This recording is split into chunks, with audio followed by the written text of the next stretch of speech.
Hello again. Welcome back to Grokking Points. This episode is just a short 45 minutes or so that Alex and I recorded after the local politics episode. We just wanted to have a quick discussion on Elizabeth Warren and some of the other issues surrounding her DNA test. Most of the context here we explain in the episode. The only thing we mention that you might want to learn more about, we mention Rachel Dolezal without really explaining who that is. So if you don't know who that is, just go ahead and check out. There's a link in the description of the podcast. Okay, here's the show.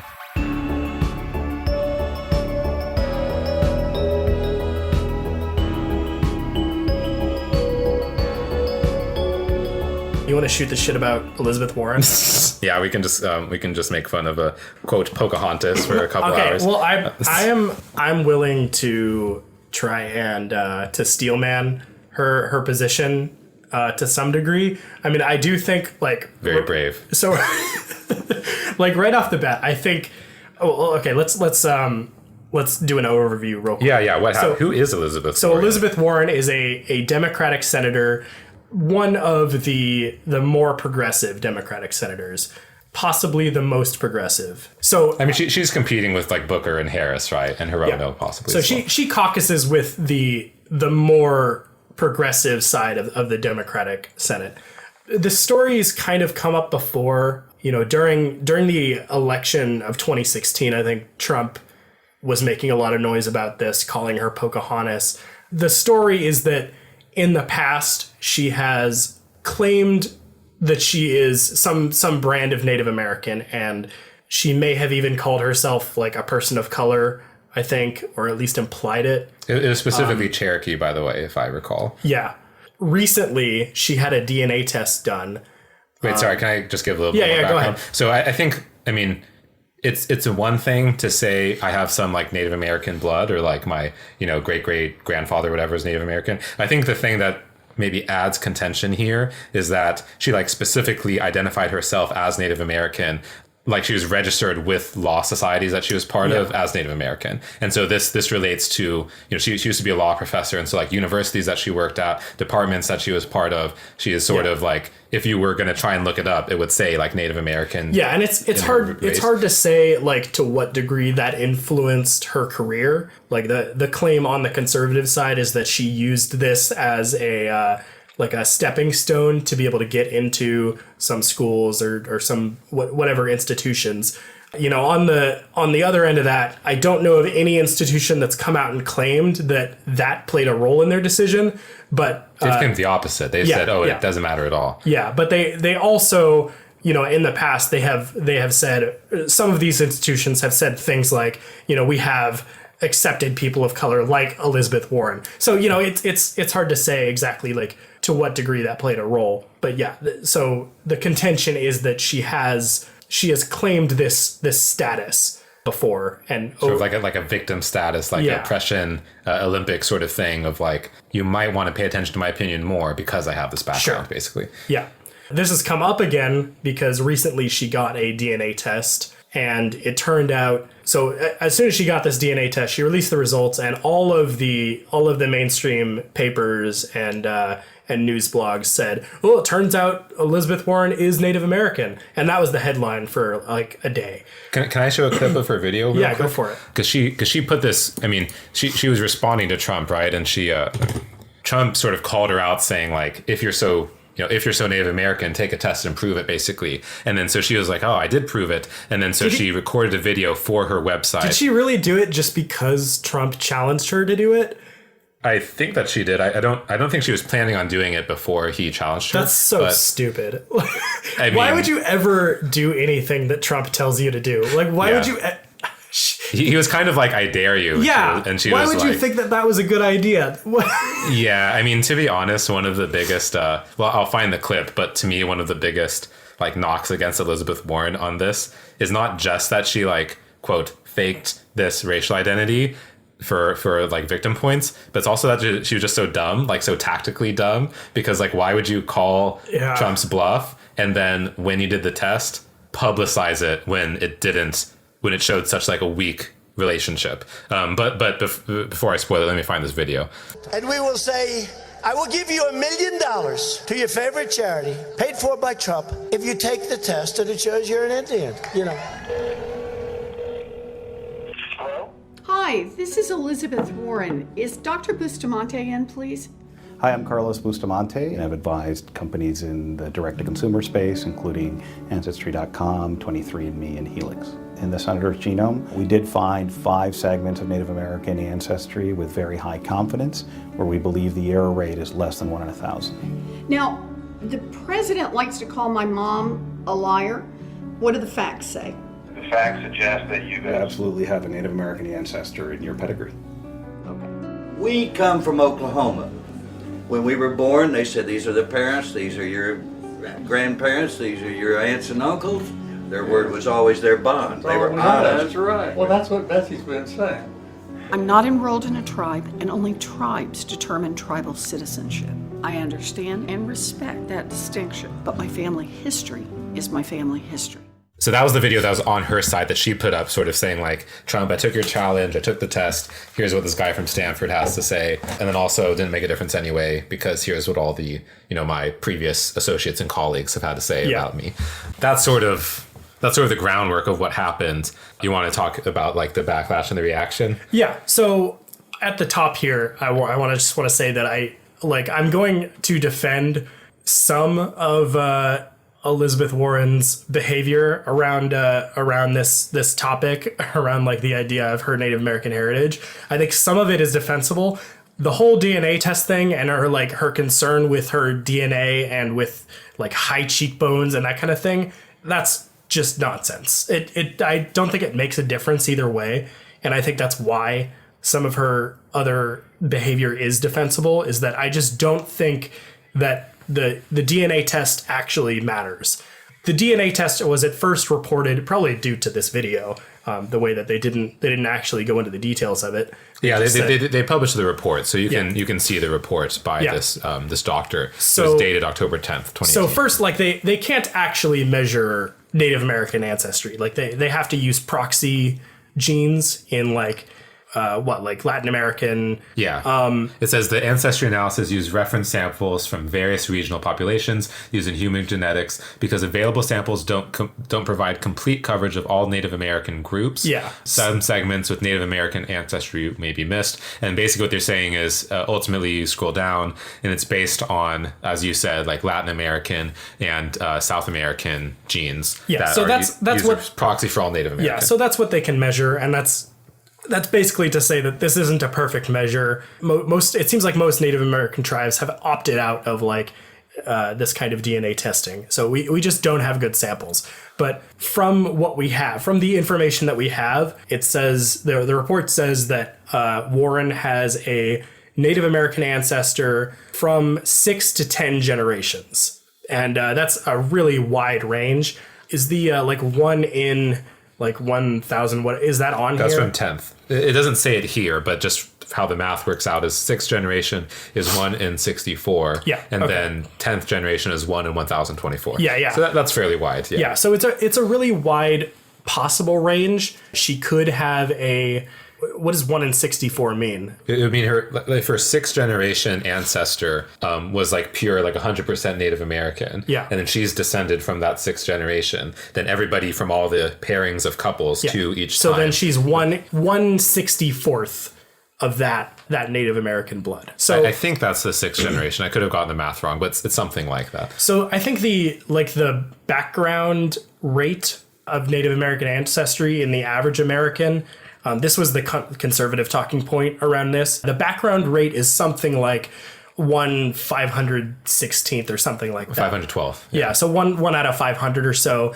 It'd be 9 generations removed. So if you compare that with Warren's sample, it's possible that she has a lower background rate of Native American ancestry than the average American does. Either way, it's not like it's not a strong genetic link. It's hard to make that case that, she's not 1/2 Native American. She's not an 1/8 Native American. She's not a 16th. Like there's essentially no chance of that. A lot of tribes will use, I believe, 1/32nd as like their sort of cutoff point of you pretty much count as Native American. And on the other hand, a lot of tribes just don't have any sort of DNA testing requirements. They just kind of, they use, whatever judgment they use. So that's kind of why I'm skeptical about this whole DNA evidence at all. I think it's ridiculous that she even took Trump up on this offer. And I think it's ridiculous that she published it. Yeah, she thought it was like a win for her.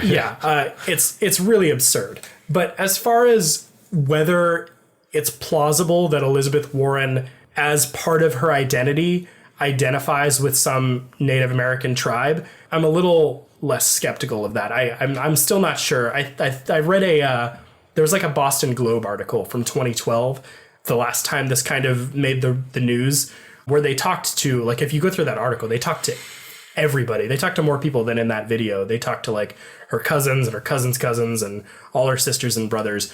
And it seemed like from the people they talked to, the majority of them did confirm there was this common knowledge in their family that they at some point descended from some Native American tribe or person.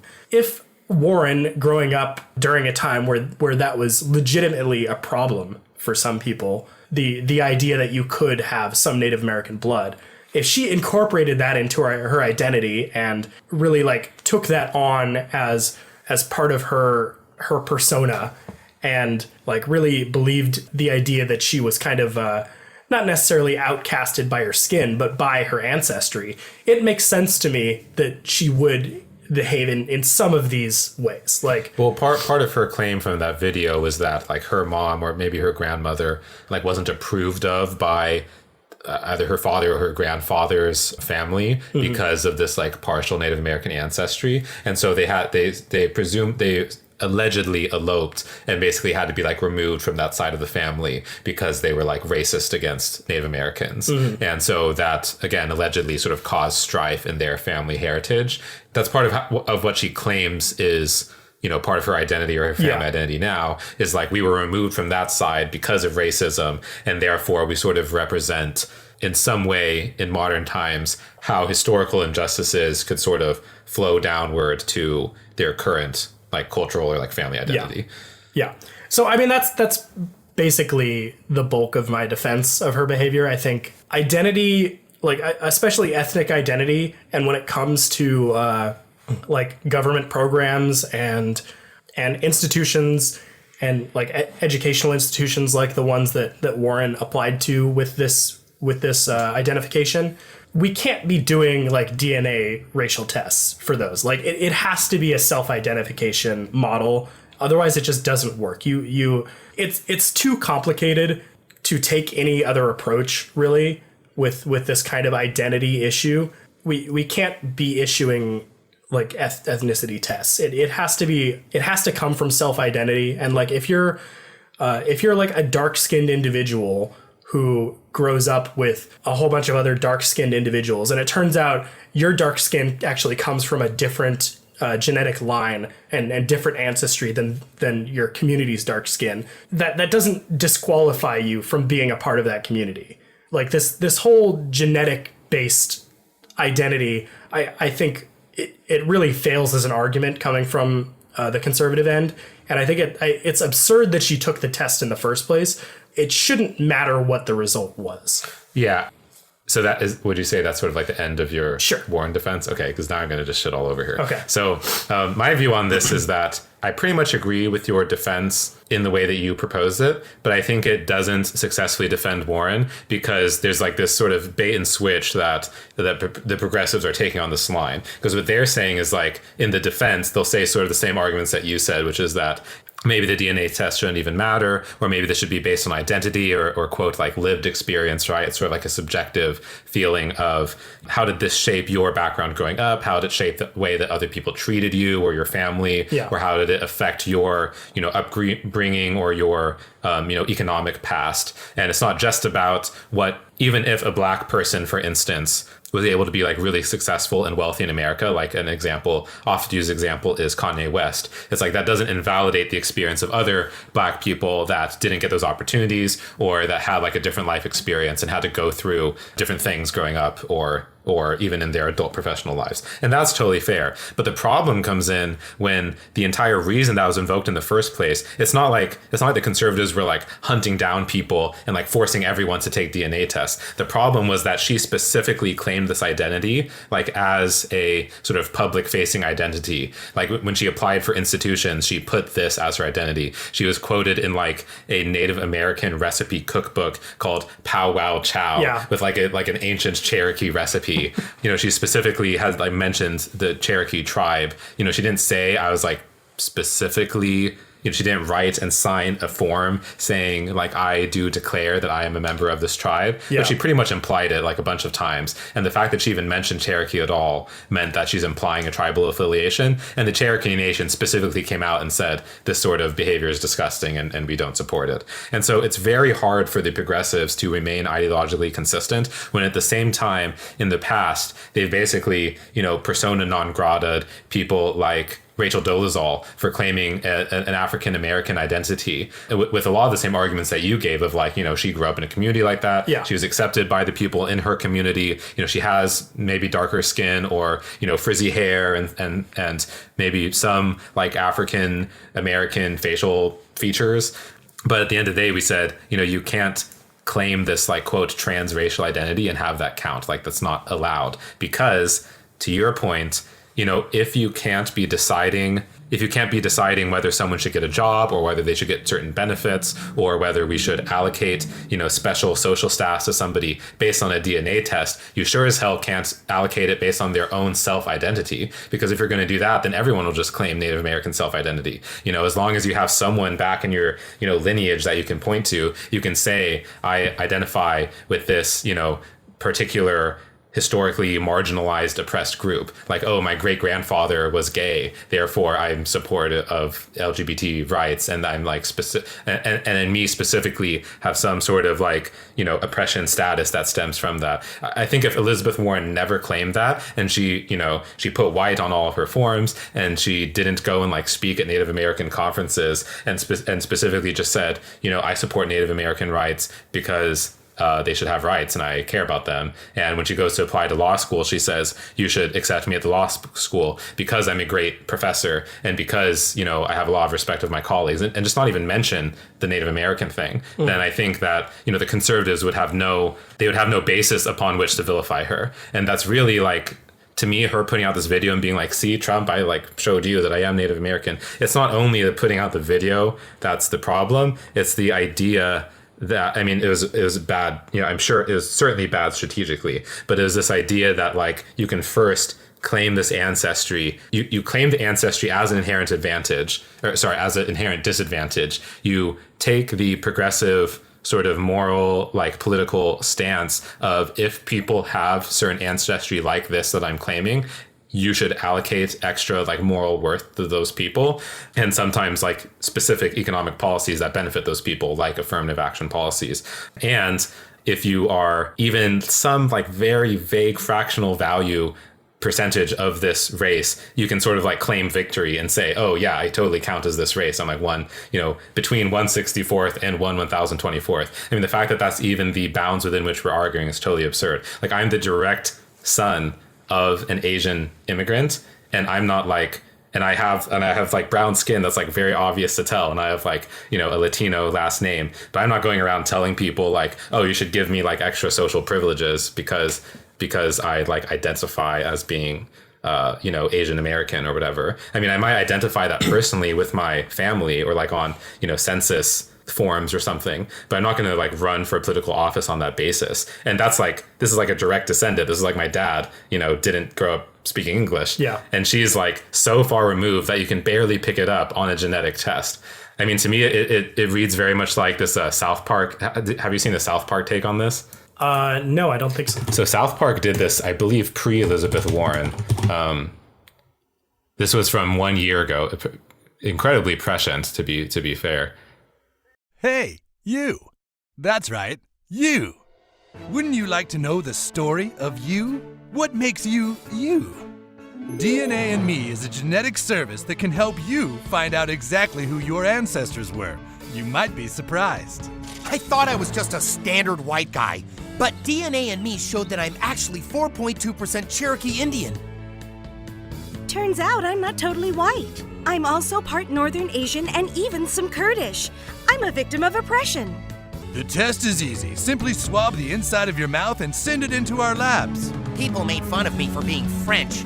DNA and me showed I was 8% Navajo. Nobody's making fun of me now, or my people, who were victims. I'm 13% victim. I'm 21% victim. Order now and find out if your friends should be more sympathetic towards you. DNA and me. Are you in? Hell f***ing yes, I'm in. Yeah, so Randy, that's a conservative Twitter. Yeah.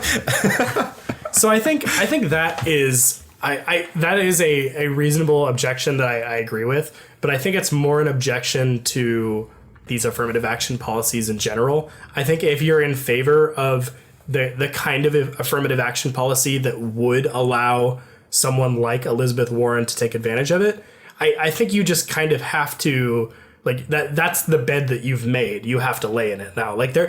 Yes, it's imperfect to use this self-identity metric, but there is no other reasonable metric to use because we're not going to test people's races. The Republican, this basically, I mean, it's almost like a perfectly designed trap for Democrats, right? Yeah. Because, they fell right into it. And then, as soon as progressives will say something like you've just said, their immediate response is like, okay, then let's have a meritocracy. Yeah. You can only evaluate people based on their skills and the value that they add. And so, yes, you're right. Totally, that is the only way you can do it. And therefore, because it's so ridiculous, because of this reductio ad absurdum that has been specifically demonstrated by arguably the preeminent leader of the progressive political party in the United States. I mean, this was sort of like Elizabeth Warren was sort of the person that people look to when they say, politics has sort of gone off the rails and I don't fully support the Democratic Party, but Warren is like the one like shining hope that's left, right? And then this has basically just destroyed her credibility as far as I'm concerned. Yeah, so I mean, I think that is a reasonable criticism of affirmative action policies in general,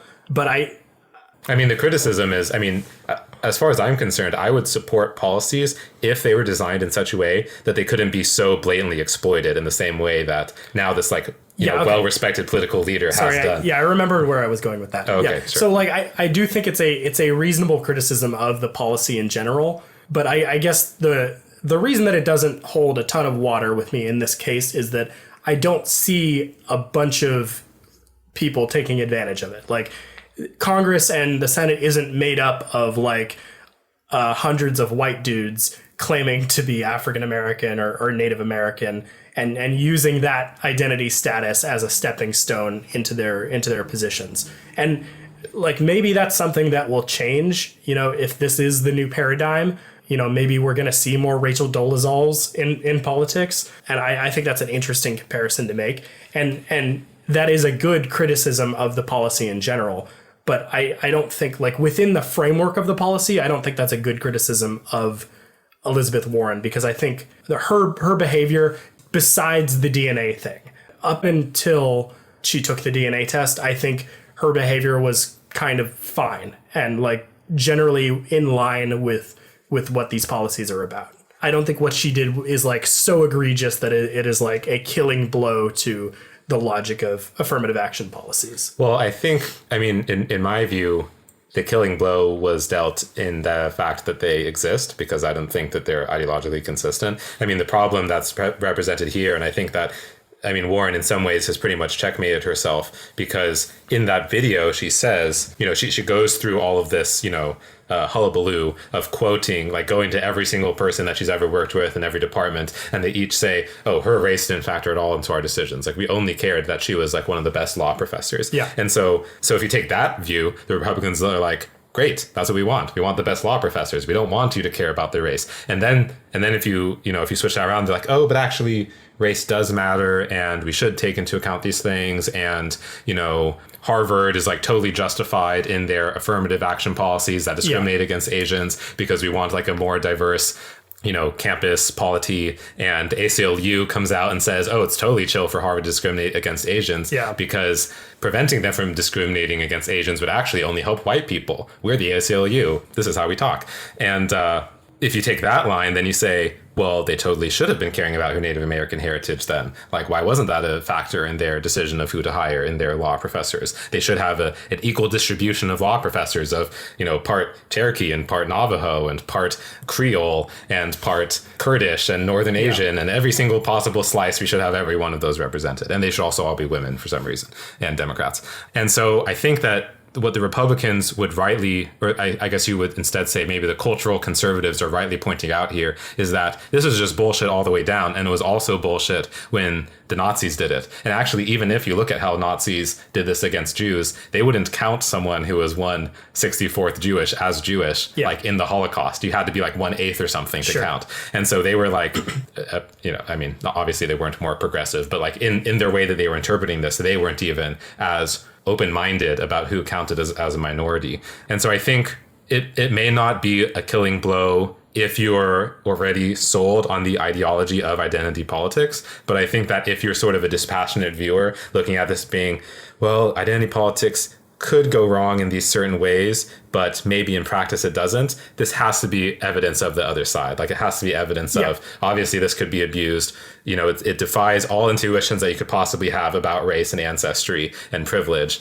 And I mean, people do exploit these things. And this is at the highest levels of our politics. And so if you're going to criticize Trump for playing identity politics and like dog whistling to white nationalists, how could you possibly not look at Elizabeth Warren and say, she's whatever, cat whistling, bird whistling, what's the it's that she's sending smoke signals to the progressive identity politics wing. I mean, there's just you can't say vote Elizabeth Warren like because she's a woman like / Native American, and at the other hand say you can't dress up as Moana for Halloween because it's too like culturally appropriative. It's just absurd. I agree that there's a lot of inconsistency here. If I'm going to take, we don't have to go super deep on the merits of affirmative action policies, but like if I'm going to take like the Steelman line for that, I would say like what's the best case for one of those types of policies? It's like, if we look at some preponderance of evidence in the social sciences that some group is discriminated against by the sole basis of the way that they self-identify. We have studies about African-American sounding names getting discriminated on through job interview applications. So if we can point to a body of evidence that supports that concept of discrimination, what's like the most sensible way to correct for that? Okay, well, maybe we can use that self-identity as like a tiebreaker in some scenarios. So if we have like that minimum that bare minimum policy, the best way to police, who reaps the rewards of that policy, the best way to do that is by self-identification. Like there's just no other way to do it. So from that perspective, like there's going to be a line of like what goes over that line and what is still acceptable. And I don't think it's gotten bad enough that enough people like Warren have like taken advantage of the system that it's safe to say that all of those policies are invalid and not useful. Does that make sense? I mean, it does, but I disagree. I think they are invalid. I mean, that's fine. Like, because I don't know where I stand on it either. Like, I don't know. I mean, the entire point, like the entire risk of that is that it could be exploited. If it couldn't be exploited, no one would care. They'd be like, okay, fine, sure. Like people who are more oppressed should get some level of compensation for that. I mean, maybe the objectivists, the Randian objectivists disagree. There's a broad consensus, including the conservatives. Like we all bought into the sort of civil rights era MLK, judge someone by the content of their character and not the color of their skin sort of rules. I mean, the conservatives would be on the sort of anti-discrimination meritocratic side. Like if you'd screen out the name and the gender and the race and just only evaluate on the merits, that's what the conservatives would support. Like that's basically their line. That's the anti-affirmative action line. And so the affirmative action line is like, we don't just stop at that level. You have to take into account the race, because if you don't, you're not going to take into account the like historical oppression and like the outcome disparity that we observe. If you only account for the merits, then you're going to get into this like unjust feedback loop where people who are better off can then pay for like better, school and education for their kids, and they can move to better school districts. They can hire, private tutors and whatever, and then there'll be more, merit. Then the meritocracy will benefit those people more. And so the only way to counteract that is to look at somebody's racial identity or gender identity and then counterweight based on that identity whether or not they get into whatever programs or apply for whatever loans or whatever the specific affirmative action policy is. And I think that like those types of policies do make sense from a moral perspective, but it's exactly these types of exploits that compromise that vision. And it's also the fact that, ultimately people are just complicated. Like if you're going to try and figure out who's more of a victim, Elizabeth Warren or the son of an Appalachian coal miner whose descendants eventually go back 100% to Germany or whatever. In fact, they're all Nazis. They're all Nazi Germans. The only people this guy was descended from was like Stalin's kids and Hitler's kids, right? And that's it. That's all of his blood. And he's the son of a straight white cis male son of a coal miner from Appalachia. Is that person more or less oppressed than someone like Elizabeth Warren, even though he identifies as full grandson of Hitler and Stalin? And it's like, in my view, and you can apply this to any combination of any people. If you're going to create some ranking of oppression where, you have to decide what's the tiebreaker, who am I going to give this position to? The whole point is that you have to decide that on an individual basis. If you take these shortcuts of like, are they 1024th Native American or not, or were they born with female genitalia or not, that's just it's not sufficient to account for this, which is why you have this giant application with all this information and there's like one word for race and one word for gender. The rest of that information is supposed to account for that. And so that's why people are opposed to affirmative action policy is they think that it's an oversimplification of a person's character. No, I agree about your points about inconsistency, and I think we're going to have to contend with the Rachel Dolezals of the world to solve this problem, because I like that you brought her up, because it's a really good comparison to look at these two. I mean, she was just destroyed by the left. In my if I were to take a guess, I would say that Rachel Dolezal is probably more black than Elizabeth Warren is Native American. Oh, almost surely, yeah. Yeah, but my base defense of Warren's behavior, besides the DNA test thing, my base defense of her behavior is that I'm not willing to mind read her and assume that she never grew up with this identity floating around in her head. I'm hesitant to accuse her of using it as a stepping stone when we do have this evidence that her family, at least the people that she lived with, claim that this was an idea, among their family. Yeah, I mean, I fully believe that she believed it. I'm not going to call her a liar, but I think that you can believe something you can truly deeply believe something that's like incredibly stupid, and that doesn't justify the behavior. And I think that if the same progressives that would write all of these op-eds coming out in defense of Warren's strong evidence of Native American ancestry, and I know you're not doing this, but if those people looked at the same thing being done by a conservative, you would obviously not observe the same results. What you would observe is a stunning lack of empathy and good faith. And it's not, ultimately the case is, in the end, it's not actually based on a careful reading of the facts and a consideration of people's family heritage and everything. What actually is, it's like political virtue signaling. And that's what it seems to be all the way down. And so the conservatives aren't necessarily saying we shouldn't care about these things at all, or we shouldn't have empathy for people, or you shouldn't, believe them when they talk about their family heritage. What they're saying is that people just like bullshit all the time. Like they're not being intellectually honest about things, and you can't even expect them to be. And so because we know that humans are like, people are people-ish and they do shit like this, even at the very highest levels, like you've got to take power away from them. You can't entrust such like flawed sort of subjective humans to occupy this moral high ground of being able to tell you exactly what you can and can't do. I don't know how else to go about this, because in order to, like, the only other way would be to be able to trust people that when they tell you something about their own subjective experience, that it sort of matches up across like all the different types of people. If somebody is reporting more, I guess, oppressiveness or victimhood in their own cultural experience, then somebody else that doesn't report that actually has experienced a lower level. And I think that's not, it's clearly not a reasonable way of going about this. And I think what the conservatives have rightly pointed out is it's just not, this is not a sustainable way of doing politics. So the identity politics framework, while it could work in principle, it's certainly not working here. And so at the very least, it needs to be like deconstructed somewhat. And maybe it's just not workable at all. But if it's going to be workable, it's sort of on the identity politicians to demonstrate that. And right now, they failed with Elizabeth Warren. They failed with Sarah Jeong. They're failing with Harvard. It just doesn't seem like it's a sustainable ideology. Yeah, I mean, at the very least, I agree with you in that the progressive end is trying to bite off more than it can chew with these policies.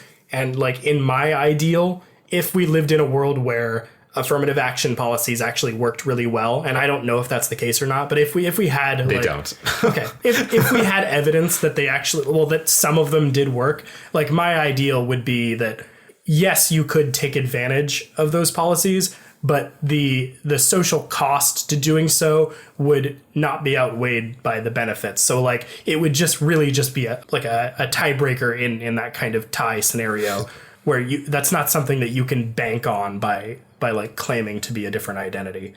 Like, yeah, and that's totally reasonable, and I agree with that as well. Yeah. I think that reasonable affirmative action policies is something that we would like to ideally strive for, and it just seems to be the case now that they don't work. They can be easily exploited. They're exploited. Maybe not in this particular case. It didn't maybe sway whether she got into Harvard or not or whatever, but there is some cultural clout associated with it that has been entirely exploited, and it's just not. It just doesn't seem to work anymore. And that's really the core criticism here. It's the South Park criticism of look how completely absurd this is. Like even if it could work in principle, and obviously people are claiming good intentions about it, it results in these. I mean, ironically enough, it results in these bad outcomes. Yeah, I mean, that's why the nightmare scenario is the Harvard one, where like it's some huge disparity, this huge percent, like it's like 20% or something less Asians are being admitted to Harvard. Based some on have said 100%. It's like that's crazy. It doesn't make sense to me why the ACLU seems to think that like it would benefit white people to like that. We talked about this, but it makes no sense to me because like if you've got all these groups, right, and there's one group that gets admitted the most and one group that gets admitted the second most and third most and all the way down. If you suppressed the ability of the first group to be admitted, wouldn't that benefit the second group the most? What are the layers that you're talking about here? Asian first and then white? Yeah. So if like whites are the second most represented group there, unless like you're specifically throwing out Asian applications in favor of like minority applications. Yeah. I mean, I think the idea is, well, okay, so first of all, just to explain Harvard's situation, Harvard basically is in hot water right now because it was the allegation that they're being sued over is that they discriminated systematically against Asian applicants in the process sort of affirming other minority applicants, especially of like Black and Latino heritage.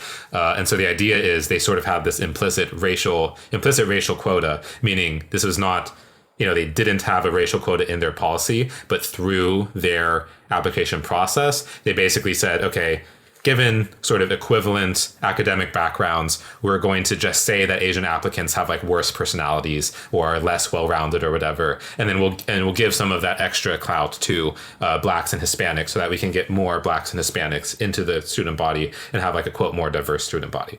And so people have done the analysis and they sort of showed that if you did only account for the academic backgrounds, like GPA and test scores and stuff, you would have like twice as many Asians and like half as many Blacks and Hispanics and like a few fewer whites as well. So the Blacks and Hispanics would be hurt more than the whites would, but the whites would still be hurt relative to the Asians. The Asians would be basically the only ones who gain at all if you take a quote objective view of the academic backgrounds when you consider acceptance rate.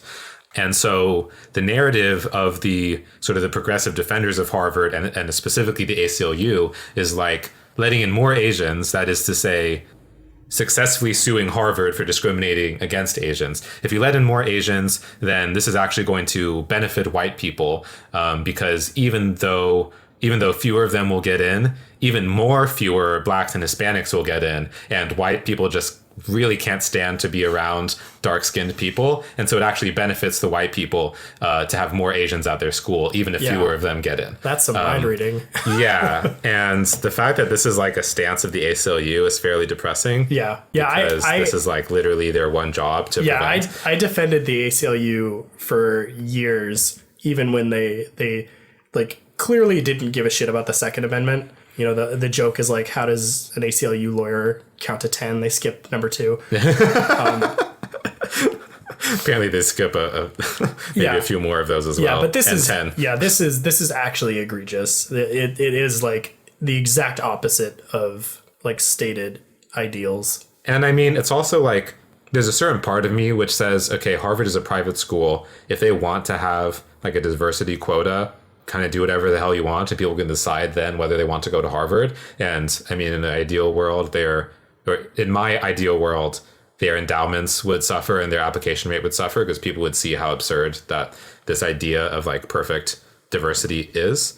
But if that's what they want to do, okay, fine, have a diversity quota, like write that into your code and see how that stands up to existing civil rights law. If it doesn't, then too bad for you. But if you do this like weird sort of like workaround where you like have these policies that you can judge people kind of based on their race, but not explicitly to satisfy a quota, but we actually want to have less Asians. Yeah, they're using like proxies based on personality test or what? Exactly. How does that work? Well, the idea is what they're trying to sort of show is it's not just about race. We're also, we want to have the most diverse student body, but not only based on race, also based on personality. So we basically they're saying we don't just want people who are grinding tests all day and like studying to get the highest like GPA and SAT scores. Yeah, just trying to win the game or whatever. Yeah, we also want people that have, they've done sports and they've been part of their, student politics and they, they volunteer, the extracurricular activities, right? That they're a well-rounded person. And it would be fair if they were just doing that, but the allegation of the lawsuit is they're not just doing that, they're using an intentional proxy for Asian American students to systematically exclude them from admittance because they saw that the rates would be way too high. The school would be like half Asian and they don't want that. They only want like 20% Asian or something at the school. I mean, basically what Asians did was they saw this is how colleges admit students. They said, hey, I want my kid to get into Harvard. Seems that they care a lot about GPA and SAT scores. So I'm going to tell my kid, you better get high SATs and GPAs to get into Harvard. And then Harvard sees this and they're like, oh shit. Asian invasion. We've got to like shut this down, build a wall. And then and instead of just saying we're going to implement a racial quota, which again would likely violate, Civil Rights Act of 1964, then instead they're going to sort of just change their policies to say that's about personality. And so that'll be maybe fair if the ACLU stepped in and said, hey, Harvard is a private institution. They should be free to discriminate based on, applicants' personality profiles because that's a legitimate way to choose who goes to your school. But instead they're like, it's worse for white people if there's less, if there's more Asian, if there's less Asians. Yeah, so. What a ridiculous way to frame that. Yeah, so we should only support policies that are worse for more white people and better for, more black people. Anyway, I mean, I could talk forever about how stupid I think that is. I mean, I think it really just casts... I think it's a shameful way of claiming that you're for ethnic minorities when as soon as an ethnic minority starts doing well, then you're like, oh, no, wait, stop. Yeah. Let's roll that back a little bit. I mean, it is the same thing of people... of institutions discriminating against Jewish Americans when they were doing too well. I mean, this is literally what like Mein Kampf was about, is Jews are doing too good in the German economy. We need to sort of cut them out. And I mean, obviously, I'm not saying Harvard is like Hitler, but I would say that the analogy is at least appropriate. It only took 2.5 hours for Hitler to come up. Only took 2.5 hours. I mean, the analogy is at least appropriate, even if it's obviously not the same in terms of scale. Yeah. It's like the idea of taking a minority class that's doing quite well and saying we must actively discriminate against this class because they're doing too good. Yeah. I think that's, like you said, that's what bodies, institutions like the ACLU were supposed to prevent. I mean, that's why we're supposed to have like constitutional protections and courts and statutes and everything. And I think that if the affirmative action policies are going to be socially just, they have to prove that they're not going to deteriorate to this sort of level. And I don't think that they've proved that. Yeah. And the progressive leadership isn't providing a very good model of this. Yeah. Okay, thanks for listening. Get grokked.